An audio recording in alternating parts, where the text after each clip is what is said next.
बहनों से बोलो कि हमारी पाकिस्तान की एक एक बहन तक पैगाम पहुंचाएं। आप याद रखना, हमारी बहनें अगर सुन रही हैं तो हम लोगों ने सारी ज़िंदगी बाहर रह के मजदूरी की। अगली नस्ल की तरबियत इन माओ बहनों बेटियों ने करनी है। तुम लोग अपने बच्चों को, अपने भाइयों को मजबूर करो, कन्विंस करो कि वो साथ दे हम लोगों का, और इंशाअल्लाह होगा।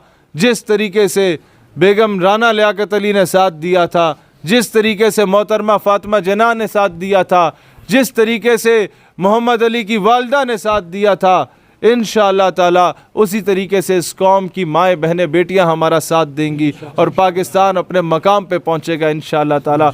जिस तरीके से उस वक़्त अपने जेवर बेच के माओं ने, बहनों ने, बेटियों ने मुस्लिम लीग को कामयाब करवाया पाकिस्तान बनाने के लिए, इसी तरीके से आज कौम की माएँ बहनें बेटियां अपने शऊर के ज़रिए, अपने अकली दलाइल के ज़रिए इस कौम के नौजवानों को, बच्चों को, भाइयों को कन्विंस करेंगी, स्कूलों में कन्विंस करेंगी, कॉलेजेस में कन्विंस करेंगी, यूनिवर्सिटी और मदारिस में कन्विंस करेंगी कि पाकिस्तान को आज़ाद मोहम्मद अली जिन्ना की मुस्लिम लीग ने किया था।